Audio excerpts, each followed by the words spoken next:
The demand didn't arrive as a question. It landed like a stamp on damp paper, bleeding through everything on the table. Mara, when we move into your townhouse, we'll redo the primary suite. New floors, new bath. We'll be there for years, it's only fair. Sienna said it lightly, as if she were swapping appetizers wrist-angled, so the ice in her glass clicked against the crystal.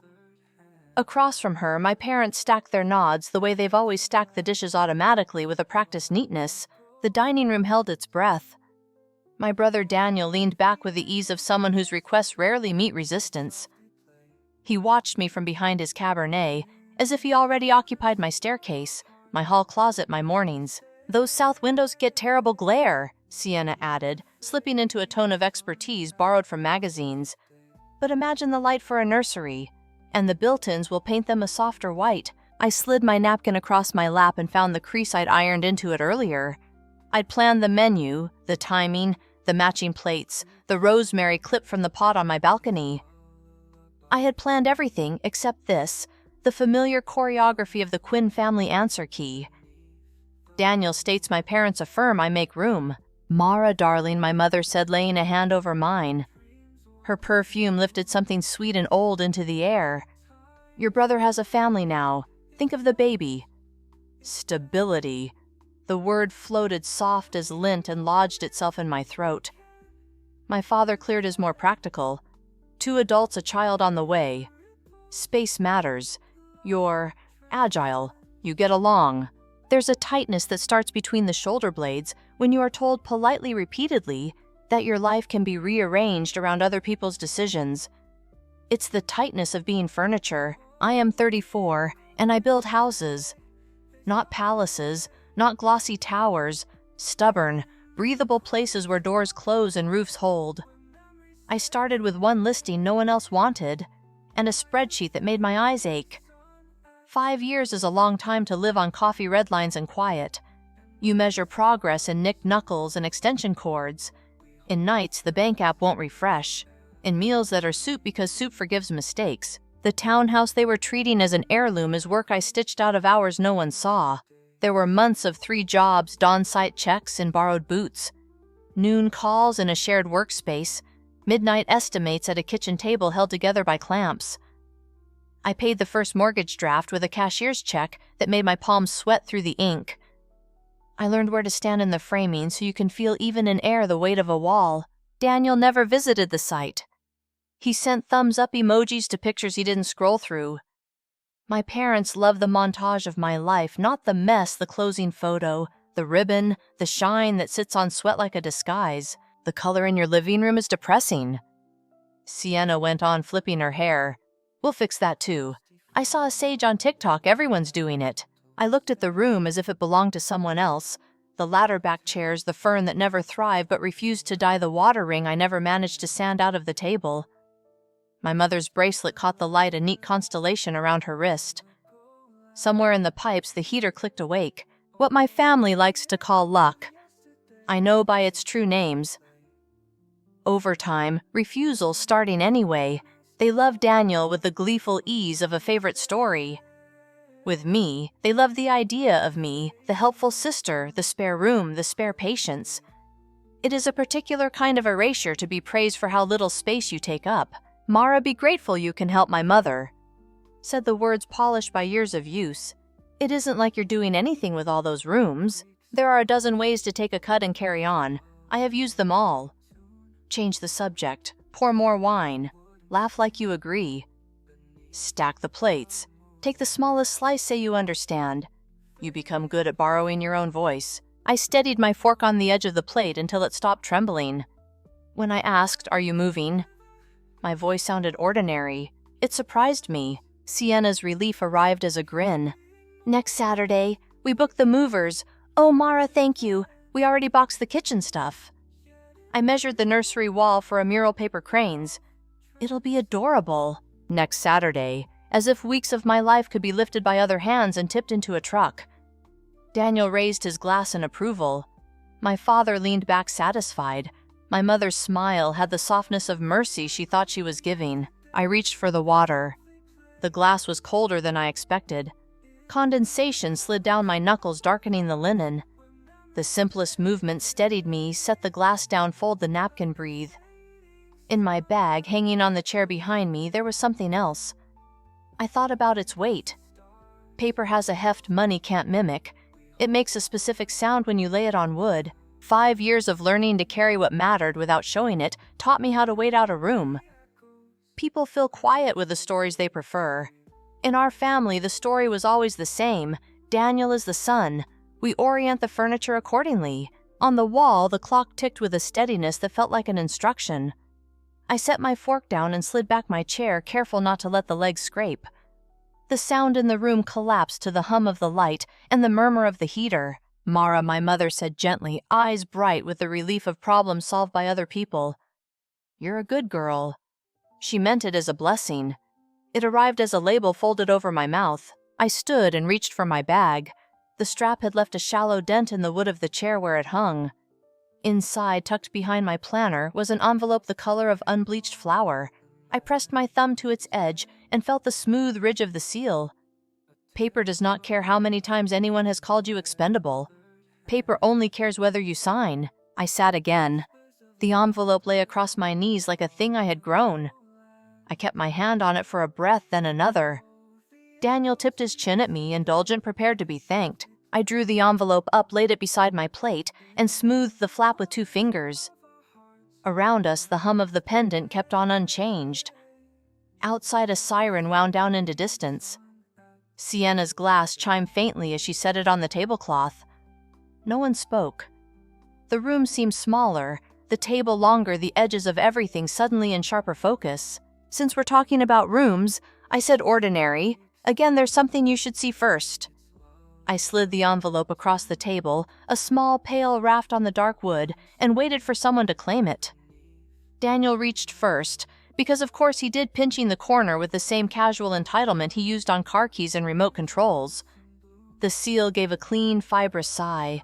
Paper fibers separated like threads cut by a tailor. He didn't set down his wine. He skimmed, expecting gratitude disguised as formality. His eyebrows twitched, then knit. The glass paused near his mouth, stopped, lowered. "What is this?" Sienna leaned over, bracelets clicking. "Deed stuff." She had the kind of voice that turned uncertainty into question marks other people were meant to answer. "It's titled," Daniel said, squinting, as if the type would change if he glared hard enough. "This says the townhouse is held in." He stalled on the words. "Rowan Street Trust," I said, "with Rowan Street Holdings as managing beneficiary." My mother's fork rang faintly against her plate. "Held in what?" "A property trust." I replied, keeping my tone even. "The title is no longer in my personal name. It's been assigned to the trust. The trust is controlled by my company. It centralizes risk and standardizes leasing." My father scoffed, that short practice laugh he saved for ideas that threatened his habits. "A company," he said, rolling the word around as if it were a marble with a flaw. "Mara, you fill out forms on a laptop, don't dramatize it." Sienna had already slipped the paper out of Daniel's hand. Her acrylics made a small clicking sound as she traced a line. "There's language about no occupancy without executed agreement and market rate. Is this a joke?" "It's governance," I said. "There are procedures. If anyone occupies a Rowan Street property, they do it under a signed lease, the rent is paid, the security deposit clears, routine inspections happen, no exceptions." My mother spread her palms as if appeal could be arranged by gesture. "Mara, sweetheart, this is family." "I know," I said. "That's why I put the house where people don't confuse me with a spare room." My father grunted. "You're being dramatic." "I'm being specific." Daniel shook his head and thrust the paper back toward me, as if he could push the facts across the table, the way he'd pushed chores, blame, and bills since we were old enough to know those words. "We've already told the kids," he said tightly. "They're excited about the staircase. We scheduled the movers for next Saturday." "Then you scheduled something you don't have," I said. "You made a promise using a key that isn't yours." He leaned in, jaw tight. "You can't turn us down." "I'm not turning you down," I said. "Rowan Street is." The quiet after that statement had a different weight. It closed around the chandelier glow.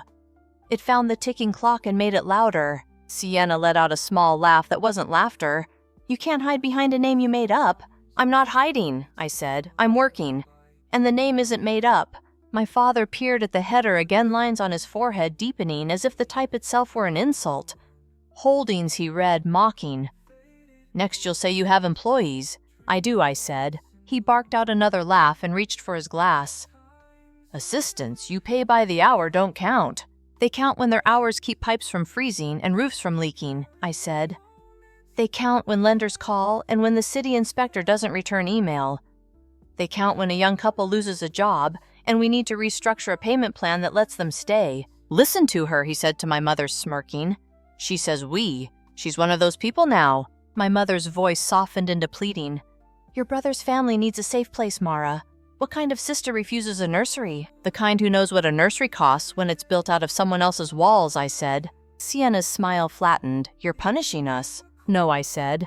I'm running what I built the way I designed it to hold. Daniel shoved back his chair an inch. The legs squealed against the floor, an ugly sound, all friction, no grace. This is ridiculous. We're moving next weekend. Then you should see the other document now, I said. I reached for my bag again. The second envelope was heavier, crisp white, with a watermark you can only see on an angle. I placed it in the center of the tablecloth. For a heartbeat, no one moved. The pendants hummed. Somewhere outside, a siren rose and fell like a breath. My mother's lips parted the faintest chapped whiteness at the center where she pressed them. Sienna grabbed first this time. She tore with less ceremony, eyes skimming fast. Her posture changed, shoulders forward, head-angled body bracing for a wave that hadn't reached shore yet. Her voice thinned. Notice to quit. She blinked and read the header again slower. Notice of unauthorized occupancy and demand to vacate. My mother's hand flew to her pearls like a reflex. Mara. It's pre-addressed to any person claiming possession without agreement, I said. In case anyone decides to start moving boxes into a property they don't lease. You can't evict us, Daniel snapped. You can't be evicted from a place you never rented, I said. But you can be noticed that entry without permission is trespass. And once you're inside, an unlawful detainer begins. My father slammed his palm down, silverware jumping. This is obscene. We fed you. We paid for your... I stared at his hand until he lifted it again. When he did, you could see the faint outline of his palm in the dusting of flour where I'd sliced bread. And I worked, I said. While you told me work on a laptop is pretend. You're not the first person to buy a house, he said. No, I said. But I am the first person in this room who bought mine without asking anyone at this table for permission, favors, or signatures. Sienna's chin tipped up, eyes bright. You don't have to make it ugly. We're family. We could pay something. Market rate, I said. With a screened application, income verification, credit check, references, photo IDs for all adult occupants, pet policy compliance, tenancy capped at the names on the lease, routine inspections with 24-hour notice. She flinched as if I'd recited an oath in a language she didn't speak. You're serious? I didn't answer that. Seriousness hadn't changed since first mortgage draft day when I watched 4 zeros leave my account and still drove to the site with a thermos and a notebook because the framers needed a signed change order. Seriousness was hand warmers and January phone calls that start with, "We found a problem," and spreadsheets that did not care if you cried at them. You're punishing your brother. My mother repeated softer, as if sticking to one story could make it true. No, I said. I'm ending a family habit. Sienna dropped her eyes to the page again and found the line she'd been avoiding. Vacate within 7 calendar days of receipt. She read, then looked up, voice rising. 7 days. It's boilerplate, I said, if any unauthorized move-in had already occurred. But we haven't moved in, Daniel said. Then it's information you won't need, I said. His mouth worked pink with anger. You've always been like this. Petty. Small. I felt the old tug, the one that makes you summarize yourself into something simpler, because it keeps the peace everyone else enjoys. I let it pass. No, I said. I've always been the person who made room. That's different. My father leaned back as if distance granted authority. What is Rowan Street anyway? Some post office box? Did you watch 3 videos and decide you're a mogul? It's articles of organization filed with the state, I said. It's a separate bank account. It's insurance. It's a management agreement with a third-party platform that handles repair requests at 2 in the morning so I don't fall asleep with my phone in my hand. It's a vendor list I built 1 invoice at a time. It's a bookkeeper who names files better than I do. and a contractor who doesn't roll his eyes when I ask for photos under the sink. Sienna stared at me as if the details themselves were an affront. Since when? Since before anyone at this table thought about nursery paint, I said. My mother pressed her napkin to her mouth. For a moment I thought she might cry. Then I recognized the tilt of her chin. It wasn't grief. It was the face she used when a perfume counter girl ignored her. Your brother has a family, she said firmly. You're alone. The old tightness rose, the one that makes you want to list your worth like receipts. I didn't list. I nodded slow. I'm alone, I said. And I made something, which is harder when you're alone, which is why I put it where other people can't spend it. Daniel laughed, sharp and humorless. You kept that place empty for months. You can't tell me it isn't better with people in it. I can tell you it's worse with the wrong people, I said. And the right people sign. He shoved his chair back farther. So we're the wrong people. You're the people who assumed, I said. He snapped his fingers at Sienna, an ugly little summons. Give me that. He yanked the notice from her hand, crumpled the corner, then flattened it as if rage could be ironed out. This says management will pursue all remedies. You think we're scared of your paperwork? I think you believe you're exempt from it, I said. My father's voice swelled again, a practiced baritone. Enough. This court session is over. You're not humiliating your brother in his parents' house. I looked around at the table I had set. The rosemary sprig had leaned gravity, tugging its tiny needles toward the cloth. My hands had folded every napkin here. I had timed the roast, shucked the corn, chilled the dessert. I had lit the candles my mother liked because they smelled clean, not cheap. If this was my parents' house, it was also my labor. And if he called the conversation a court session, then the rules he had ignored all his life were finally visible to him. I'm not humiliating him, I said. I'm disagreeing with him. For the first time in a place you can hear it. Sienna breathed out through her nose, a sound like a hiss she was too polite to make. You won't even meet us halfway. Halfway is a number we can write down, I said. It corresponds to measurements and comps to rates and terms. It isn't a feeling. My mother's eyes searched my face. Where did this hardness come from? From carrying heavy things, I said simply. No one spoke. The pendants hummed. The clock ticked. All the small sounds of a house doing its job made themselves known. The heater's whisper. The delicate clink when a glass contracts against cooler air. The soft suck of the front door as the weather strip shifts. Daniel jabbed a finger at the first document. Change it back, he demanded. Put the deed under your name again. Cancel the notice. You're making this complicated because you like control. I like clear, I said. And I like a roof that doesn't collapse because I said yes to something I can't support. Sienna tried one more angle, the one people use when they've learned kindness works on strangers at stores. Think of the baby, she said, palms splayed over a flat dress. I am, I said. I'm thinking of a world where his parents sign what they agree to and teach him that other people's rooms aren't promises waiting to be claimed. Daniel pushed back from the table entirely and stood. The chair rocked. My father started to stand with him, but he hesitated. His eyes roving the page, as if an errant clause might grant him a loophole. He had built his life on loopholes, soft favors, old friendships, a discount here, a waived fee there, the thin privileges of a town where everyone remembers you as captain of something. Sienna stayed seated, staring at the notice like it might tell her a different story if she looked long enough. My mother reached for my hand. For years, that gesture had been the bell I answered the suggestion of love as a request for compliance. I watched her fingers hover and not land. Mara, she said, voice athread. We raised you to be generous. You raised me to be quiet, I said. I learned generosity somewhere else. My father's expression curdled. You've been listening to people who don't know this family. I listened to plumbers and drywallers and loan officers and the city codes office while they were on lunch breaks, I said. I listened to a single mom who swore she'd get current if I could give her 2 weeks, and I listened to her when she did. I listened to a teacher who cried when I fixed a window the week of exams. I listened to a guy who never called back and cost me enough in delays that I wrote his name in all caps in a notebook titled Never Again. If you're wondering where I learned to say no, it was from men who taught me what happens when you don't. Silence again. It didn't feel like punishment. It felt like room. Daniel tossed the notice onto the table. It landed at an angle covering 2 water rings, one old one from tonight. We'll see about this, he said. You can't treat family like tenants. I gathered both documents and stacked them neatly, edges aligned. Family can be tenants, I said. But tenants can't be family to the rules. He stared at me, breathing fast, the tendons in his neck standing out. For a second, I saw him at 12, furious at a referee, certain a whistle should bend to his version of events. He hadn't learned that some whistles are older than you. Sienna stood slowly.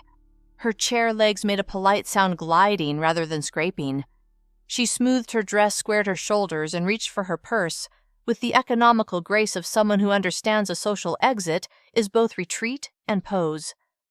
"Daniel," she said, not looking at him, "we should go." He didn't move. He looked at my parents, seeking the old structure. My mother stared at her lap. My father opened his mouth, closed it, then found the single sentence he'd always used to repair the world. "We'll talk later." "There's nothing to discuss later," I said. "There's a process to follow now." Daniel's eyes flicked to the clock as if it might testify for him. He picked up his jacket, flung it over his shoulder with more drama than the fabric deserved, and headed for the hall. Sienna followed. At the doorway, she paused and turned back, eyes on me, face unreadable, then left without speaking. The front door pulled against its weather strip and settled. The house exhaled. The dining room held 3 people and a space where a pattern had broken. My mother lifted her napkin and placed it on her plate with care. Her hands shook. "You could have told us," she said quietly, "about the trust, about all this." "I tried," I said. "You heard it as a phase." My father's jaw worked. He stared at the last smear of roasted carrot on the platter like it had wronged him. "You made a scene in my home," he said finally. "I made a boundary," I said. We didn't move. In the living room, the heater cycled off, and the shift felt like a tide flattening after a wave. I slid the envelopes back into my bag. The strap creaked softly as leather met leather. My father stood and stacked plates.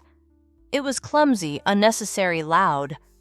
My mother reached to help, and their hands collided, a small domestic accident that made them both freeze and then overcorrect murmuring apologies they'd perfected over decades. I watched the choreography, the implicit practice mercy of 2 people who learned to forgive each other's small spills instead of naming larger messes. Then I stood. At the credenza, I blew out the candles one by one. Each flame folded in on itself and became a thin thread of smoke that rose and ribboned, then vanished. The room smelled like rosemary wax heat paper. I turned back to the table I had set and met my parents' eyes in turn, not asking and not explaining. There are conversations that end because one person walks away, and there are conversations that end because the structure can't hold them. This one ended because everyone in it could finally see the structure. No one reached for the envelopes again. By morning, the dining room had returned to objects, chairs, plates, a table that only remembered heat and weight. I was on site at a cottage rehab when my phone lit up a photo from Noor, my operations manager of a box on the Rowan Street stoop. Marker, scrawl, nursery. Under it, a second photo, a rental truck nose to the curb, hazard lights winking. I drove over. The day had that thin winter brightness that makes shadows look like decisions. On the townhouse sidewalk, Sienna held a tape measure like a baton and directed 2 movers toward the steps. Daniel stood by the truck ramp talking with the bravado men use when they're building a story for witnesses. A rolled rug leaned against the iron railing like a guest nobody wanted. "Stop," I said, even before I reached them. My voice carried cleanly in the cold. Sienna froze, then pasted on a smile that said polite people don't make a scene on sidewalks. "We're early," she chirped, as if early were a synonym for invited. The truck had a cancellation. "We'll be out of the way fast." "Step off the stoop," I said. Daniel's grin tightened. "You can't tell movers what to do on a public street." "I can tell them they won't be paid for delivering to a lock they can't open," I said, and glanced at Noor, who'd parked behind me and was already on the phone with the dispatch number stenciled on the truck. Noor's spreadsheets could make a contractor cry. Her voice could make a dispatcher clear a schedule. Sienna lowered the tape measure. "We were just seeing how the crib would fit." "You were measuring a house that's not leased to you," I said, back away from the door. One of the movers, a broad-shouldered kid with a knit cap, shifted his weight and looked to Daniel. Money or authority, people learn to read which voice matters. Daniel lifted his chin. "We'll take it from here." Noor hung up. "Truck's canceled," she said simply to the movers. "Dispatcher says you're heading to Pine and 3rd. Tip from me, get coffee on the way. You'll hit fewer lights." The kid shrugged the universal shrug of people who rent their backs by the hour and rolled the dolly back down the ramp. Sienna's mouth pinched. Daniel's hand slid into his coat pocket and worked there, finding and unfinding something to hold. "You're making this ugly," he said. "No," I said. "You're making this illegal." He blew out a laugh and gestured to the door. "Where's the harm in setting down a rug?" "In trespassing," I said. I gestured at the jam. A crisp manila sleeve was taped there at eye level, the kind of official paper that makes even confident hands slow. "No occupancy without an executed agreement." Sienna read the first line, then skipped to the bold section and went pale in a way makeup can't fix. 7 days, she whispered, as if the number itself had a temperature. "If you've already entered," I said, "which you haven't." "Yet." A sedan swung up to the curb like a verdict. My parents climbed out with the air of people summoned to complain to management. My father scanned the truck the boxes me. He didn't see Noor at all. Men like him never do. "We are not doing this on the street," he announced, as if moving the scene indoors would change the script. "We're not doing it indoors either," I said. "Because you're not going inside." My mother reached for the nearest prop, which happened to be me. "Mara, sweetheart, let's not escalate." "Then step back," I said. She blinked as if the word had bounced off her skin. "You're making people stare." "Let them," I said. "It's good for the neighborhood to see Lisa's matter. Brother, wife, parents, movers, Noor, the truck, the boxes, the winter sun."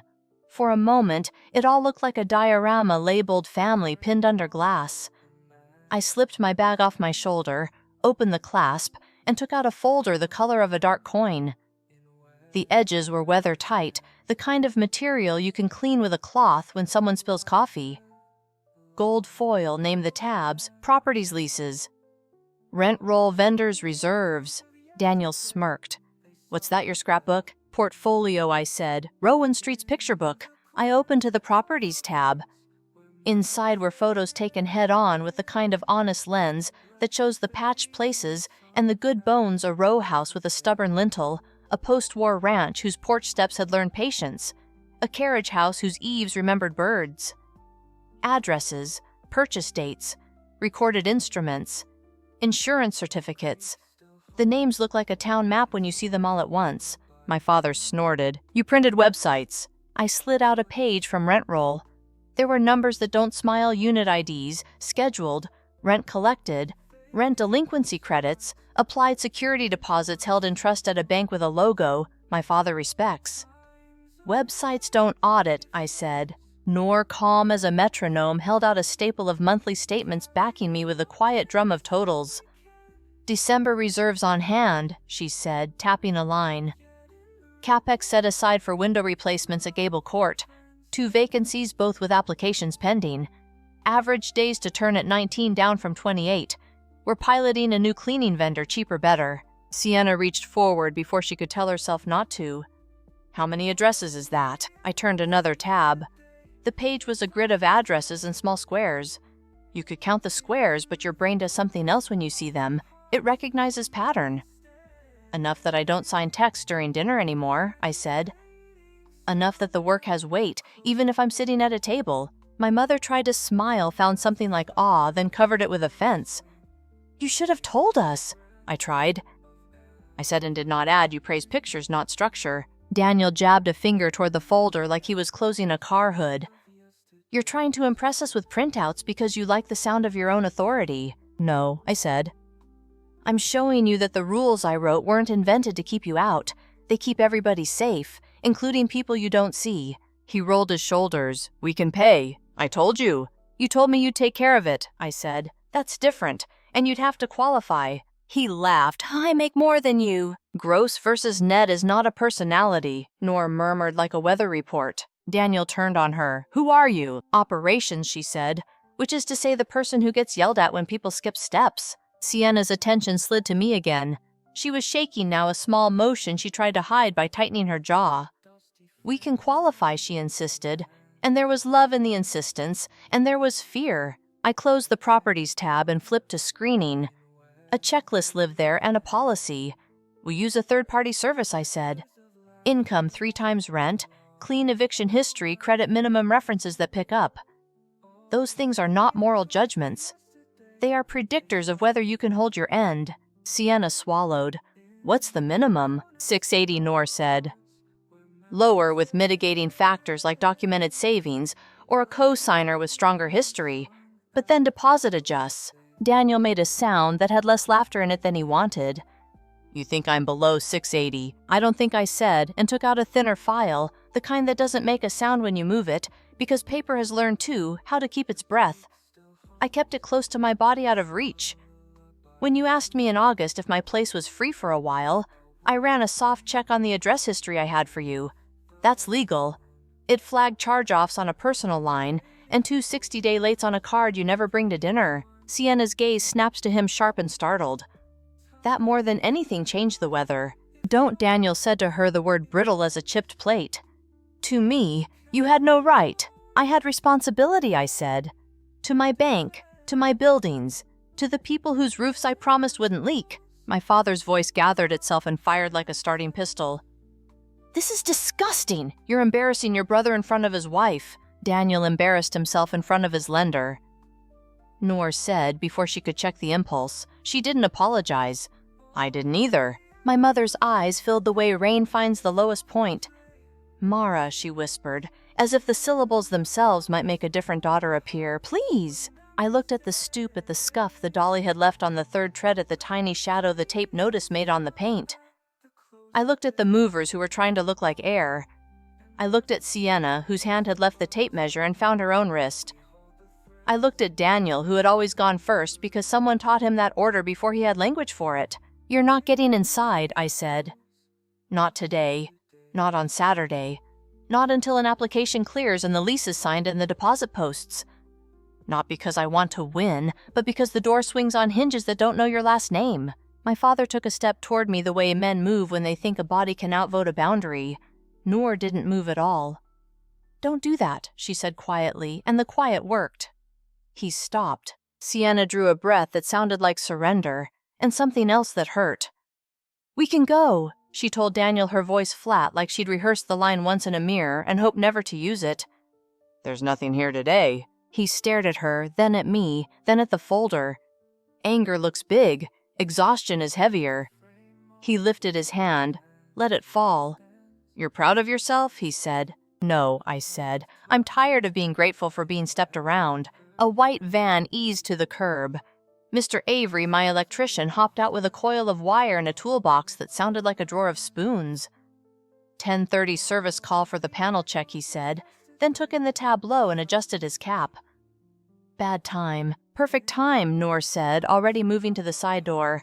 Basement access. We'll grab the lockbox. Mr. Avery nodded a greeting to my father the way tradespeople learn to greet everyone fairly, and headed down the alley. The sound of his boots on the concrete was as ordinary as rain. The line on my father's forehead deepened. Work that continued without his permission offended him almost more than the work itself. I turned another page. The addresses looked back small rectangles of certainty in a world built on polite maybes. I remembered each acquisition by what went wrong. A surveyor who misread a boundary, a furnace that died on the first frost, a storm that pushed water where it shouldn't go. I remembered each by what went right. A check that cleared at 4:59, a neighbor who watered a foundation planting a tenant, who left thank you cookies at Christmas even when the oven ran hot. Sienna slid the nursery box back toward the truck with the toe of her boot. We'll reschedule the truck, she said to the movers, and they nodded, relieved to have instruction that included an address they could enter. She looked at me again, not childlike and not cruel, simply weary. If we apply, she said, will you read it like you read other people's? Yes, I said. Daniel laughed once, a single bark, and said nothing more. He climbed into the cab. The truck's engine coughed itself awake. The hazard lights blinked like a shrug. The ramp lifted with the slow dignity of something that knows it's heavy and refuses to apologize. My mother touched my sleeve, a small, formal touch, and then let go. My father stood with his hands in his pockets, staring at the notice on the door like it had replaced a family crest. Go home, I told them, not unkind. I've got a panel check. No one argued. The van door slid, tools rattled. The alley took our footsteps and gave them back. I set the portfolio on the top step for a second and pressed my hand against the brick. Cold, solid, earned. The house did its job standing, holding offering shelter on terms that kept it safe. I picked up the folder, turned to Noor, and we went to work.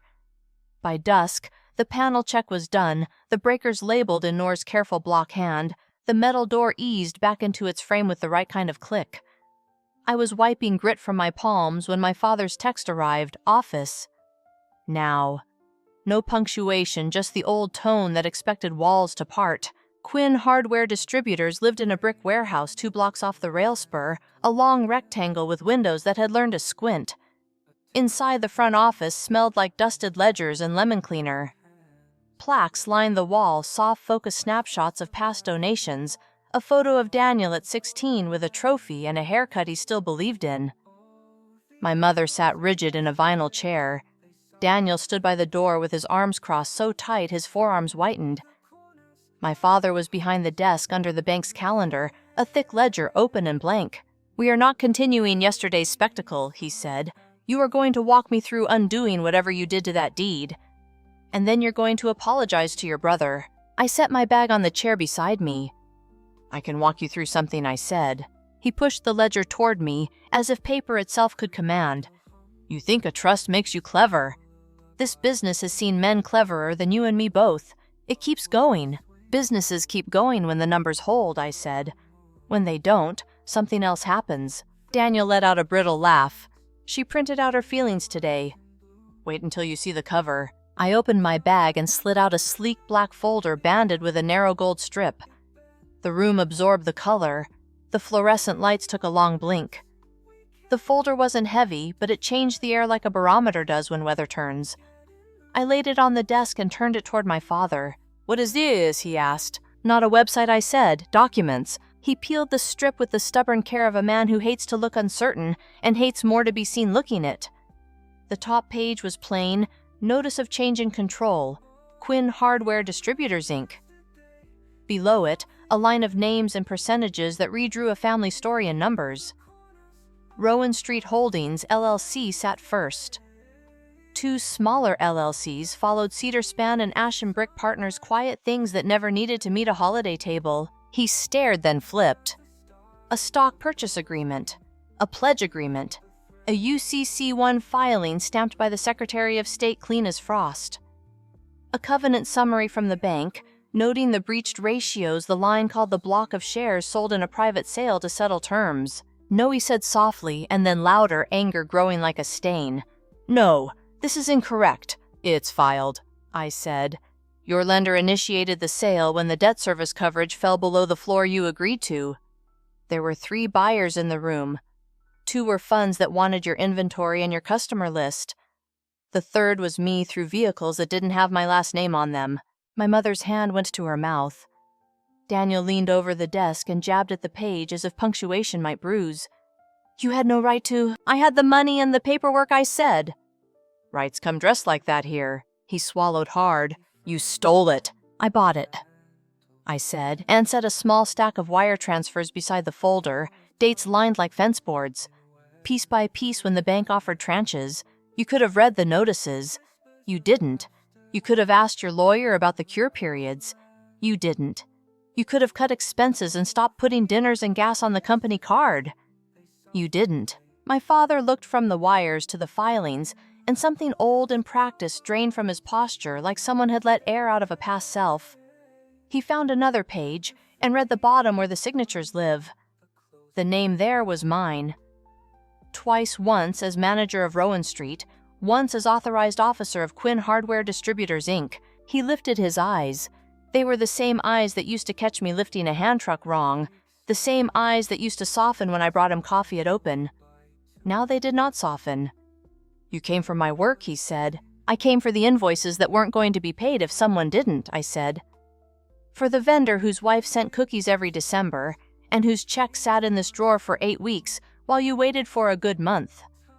For the employees Noor interviewed who said they hadn't seen a cost of living raise in 3 years. My mother spoke finally as if her voice had been waiting in the corner. "Mara, how long?" "Since June," I said. "When the first notice posted, I started buying in August." Daniel's chair scraped it back. "You ruin people because you can print labels now." I looked at him. "I changed the name on a responsibility you kept treating like a favor. That's not ruin. That's repair." He pointed to the door, shaking. "Get out!" "This office is mine," I said evenly. "And so are the keys to the inventory cage, the vendor contracts, the accounts receivable list, and the truck that takes orders to the job sites. You can stay Daniel under a signed employment agreement that includes performance metrics and a company card that doesn't buy vacations. Or you can go." My father's mouth opened and closed fish-wide in the ugly light. He reached for the ledger as if the weight of it could anchor him. I slid another document across the desk, a printed HR packet, neat as new sheetrock. "Same choice for you," I said. "Operations or retirement. We'll make either dignified." He flinched at the word dignified. "Pride wears it like sandpaper." Noor stood quietly by the filing cabinet, the way good structure stands, not flashy, simply bearing load. She set a small stack of vendor checks on the corner of the desk, clipped with a binder clip. "Truck fuel card has a daily cap now," she said. "Insurance is paid through quarter end. Friday, we sit with the floor manager about reworking receiving. You'll want shoes you can stand in." My mother looked at Noor, and for the first time all day, her tone softened in a way that didn't try to edit reality. "Thank you," she said, small and sincere. Noor nodded, equally small. "You're welcome." We stood there, 4 Quins and 1 Noor, listening to the hum of old fluorescents and the distant rattle of a pallet jack somewhere in back. Work was happening in the building. That mattered more than any of us. My father turned the top page one more time, as if the letters might reassemble. They didn't. He placed his palm on the folder and left it there, the way men touch a hood. After an accident checking for heat, when he finally spoke, the voice belonged to the man who taught me how to coil a hose so it didn't kink. "If I sign," he said, staring at the HR packet and not at me, "I keep the early route." "You keep what you do well," I said, "and you stop doing what bleeds." Daniel laughed once, a sound as dull as a dropped bolt. He shoved his hands into his pockets and stared through the window at a parking lot that no longer wrote him a pass. He didn't speak again. 6 months later, the overheads in the warehouse stopped flickering because we replaced the ballasts instead of apologizing to them. Vendors were paid on Fridays. The floor manager rewired receiving so pallets didn't bottleneck it too. The counter guys got boots that didn't blister in July. The company card statements got boring. Noor color-coded a wall calendar and broke up with 3 bad habits the business had learned to call traditions. My father kept the early route and stopped using the store as a wallet. Some afternoons, I watched him show a new hire how to strap down pipe on a flatbed, his voice low, patient, useful. He never thanked me. He showed up. Daniel and Sienna moved into a place across town with a lease they both signed. Their stairwell walls were still bare when I carried up a box smoke detector because the landlord hadn't provided one, and Sienna answered the door with tired eyes. We didn't talk about applications or credit or tape notices. We mounted the detector. It beeped once, a small, obedient chirp. She made tea. We sat in a room that would hold a crib someday if they chose and could. The tape measure lay on the counter, curled like a sleeping thing. At my townhouse, the scuff on the 3rd tread faded under new paint. The panel labels stayed legible. The heater clicked on when it should. I cooked on Sundays and ate leftovers on Wednesdays and stopped setting extra places for stories that never arrived. The table remembered heat and weight and nothing else. I kept the black folder in the safe, though I no longer needed to touch it. The houses did their jobs. The warehouse kept its hum. Doors swung on hinges that answered to terms anyone could read. That was enough. Thank you so much for listening to today's story. If this story resonated with you or made you reflect, I'd love to hear your thoughts, so feel free to share them in the comments below. And don't forget to like, subscribe, and hit the notification bell so you won't miss the next story. I'll see you next time as we continue exploring more journeys and lessons together.